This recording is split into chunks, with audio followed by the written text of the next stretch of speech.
Hey, how to get more clients for your bookkeeping business in 2024. So this topic is very near and dear to my heart because when I first started my firm in 2015, I had no idea what to do. That led to me doing a bunch of walking around the city with a stack of flyers in my hand to try to see if I can get people to, want to work with me. Suffice to say, that did not work.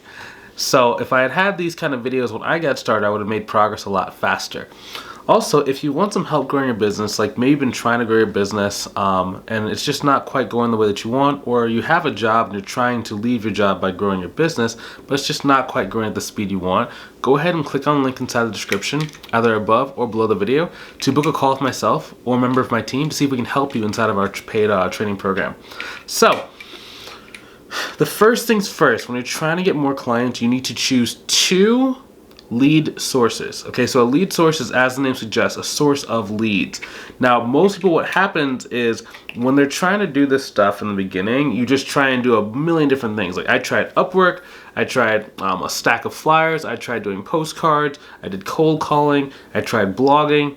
I did a little bit of Craigslist. I can't remember if I said Upwork or not yet, but I tried as many different things as possible to try and figure out one thing that worked. If I could go back in time, I would really focus on 2 types of lead sources. So that's one that's very active and one that's very passive. And I would not stray from it. So before I start actually doing those, like going into those 2 lead sources, I would be doing as much research on those lead sources as possible. So for example, my favorite lead source, like my favorite active lead source, and all active lead source means that you can actively control the amount of clients you do by manipulating your effort. So for example, LinkedIn. I know that the more people I have on my network and the more of the right people I'm speaking to, the more clients you get naturally as a result of that, right? I want to focus on 2 so I can get a lot of understanding of how the platform works and what my minimum KPIs are, so I can constantly be testing to see if I'm either ahead of the game or if I'm behind the game, or if I try something new within LinkedIn, I know that it's actually either working or I know that it's not working, right? So I can make more educated guesses and I can keep moving faster and faster and faster within the platform. The problem most people have is that when you have 5 or 6 or 7 different things you're trying to learn all at the same time, you're not really going to get that good at any one of them. And unfortunately, when it comes to starting a business, like you really are trying to get good and like get a minimum viable kind of traction. So we're not trying to become like marketing experts. Like you don't need to become a marketing expert to reach 10K, 12K, 15K a month in your bookkeeping or accounting business. You don't need that much, but you still need to have a base level of skills developed in the marketing side to be able to start gaining traction on a consistent basis. So a good example of this was one of our students named Carla. So she was very overwhelmed because I think she had done like a number of like mini courses. Like there's a lot of courses online where it's like $97 a month or like $100, $197 courses, and those are good to get started, but it's generally not really enough for most people to be able to actually grow and get to that kind of $3,000, $5,000, $7,000 per month mark. So when she joined our program, the first thing we did was we gave her a very simple way to utilize LinkedIn to be able to identify who are the right people to go and speak with, how to go and start those conversations, what are some easy message flows, as well as like some training on how to talk to people so that they would want to get on a phone call. Once she did that, she got to about $1,500 a month in additional clients in about 15 days of implementing that proven lead source. So it doesn't have to take a long time. I was speaking to this lady yesterday, and she was like saying like, she had a goal, but then she immediately canceled that goal and said, well, I don't know if I should do it because marketing doesn't work very quickly. I'm like, that's not true. Bad marketing and learning marketing can take a while, but when you actually have a campaign that works, it works very quickly. You should have feedback very quickly. So for example, even for my mentorship business, we launched an ad on Saturday. We had 4 calls booked by Monday morning. That's less than 72 hours for the ad to work and show signs of leads. So when you have something that works and people actually want, they respond very quickly, right? So it doesn't have to take a long time. You just need to understand like what is your lead source, and based on your lead source, what do you need to do in order to go and reach your goals and have like some initial set of KPIs. If you don't have those, we of course help you establish those and give you like messenger scripts, like what to say and like how many people you need to speak to in order for it to work for you consistently. The next thing is you need to have some diversification as quickly as possible. So within your 2 lead sources, so we have the active one, second one is passive. A passive is more something like a profile, like a Pro Advisor, Yelp, Google My Business, some sort of profile where leads are automatically coming to you. Now, these passive profiles, they do take a lot more skill than the active lead generation sources. Another example of passive would be like referral partners, right? The reason why is because you're using a lot more either writing or videos on those profiles to get the right person to reach out to you.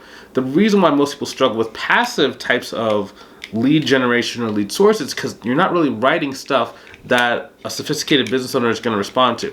So I was talking to this one lady and she's like, yeah, I'm trying to I'm tell business owners I'll take care of your book so you can focus on doing the stuff you like. And she said it that was this great tagline. I'm like, well, 15, 20 years ago, that's a great tagline. But nowadays, if you look at 30 bookkeepers online, they're all going to have some variation of that. It doesn't really stand out. It doesn't really mean the stuff that you think it does anymore, right? It's not as significant as what it used to be.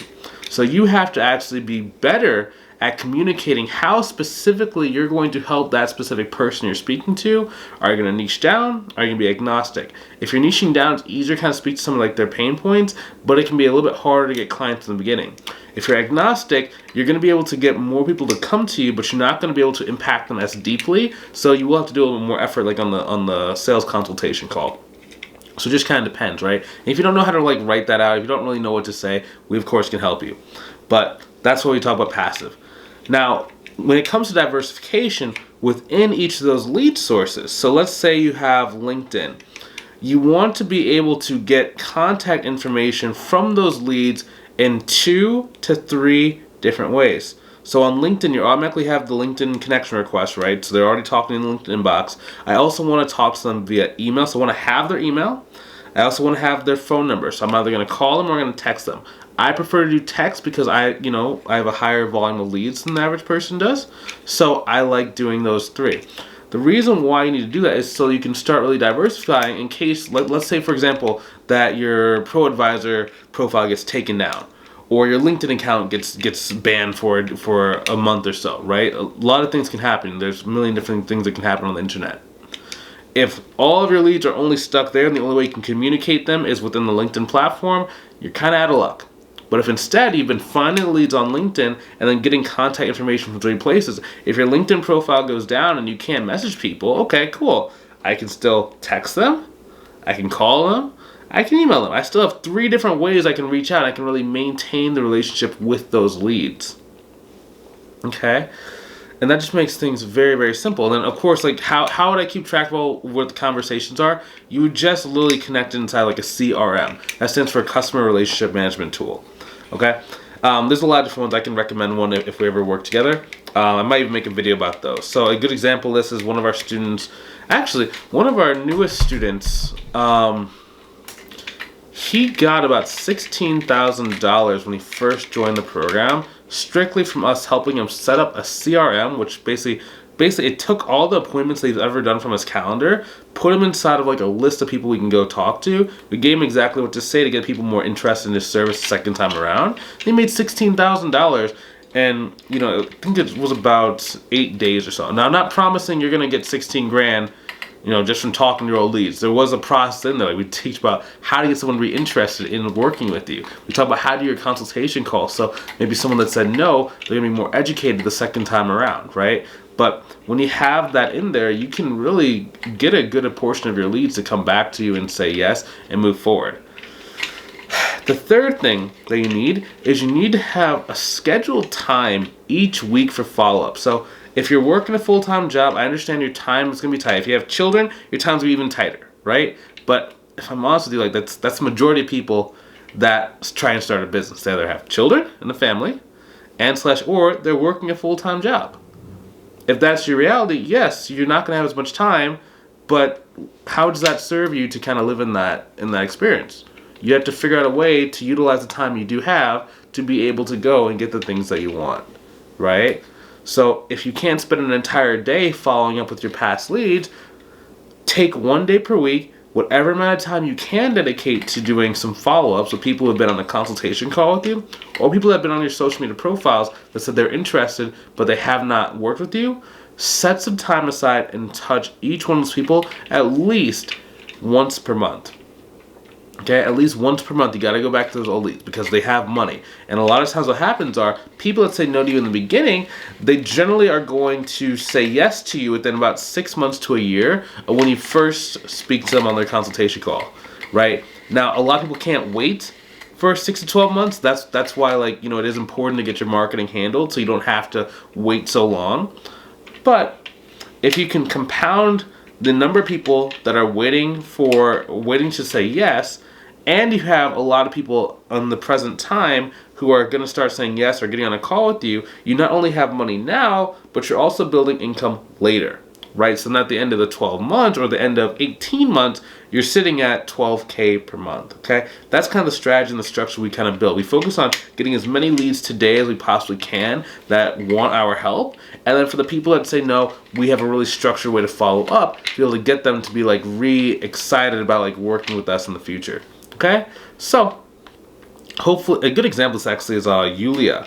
So she has gotten about 4 clients in the last 60 days from people who either said no or they just didn't show up to the sales call for whatever reason. So she got $13,000 from one client.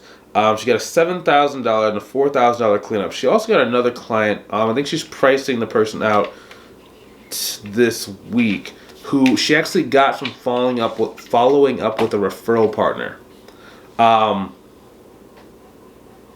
Yeah. So this stuff works. It's just you have to do it consistently over time. It's like starting a business is very similar to, you know, working out. Some people, like, if you try and like work out super hard one day, you're gonna be sore and you're not gonna actually keep doing it. But if you work out a little bit over time, you just keep doing it, you're gonna naturally see some improvements in your body and in your life. So, you know, it doesn't have to be a sprint, but it does have to be making traction. You do have to be moving in the right direction. So if you want some help learning what to do in order to make sure that your slow and steady kind of progress is tracking and moving towards your goals, go ahead and click the link inside the description, either above or below the video. Book a call with myself or a member of my team to see if we can help you inside of our program, okay? Can't wait to see if we can help you out. Again, like, we can't always help everybody. We do our best to make sure that if we do accept someone into our program, we do it so that we know we can get the person results. Okay, there's no sense in us, like, you know, taking people's money and not being able to help them out as much as possible. So if that's you, if you want to see if we can help you out, go ahead and click the link. I'll see you on the call. I'll talk to you soon. Have a good rest of your day. Take it easy.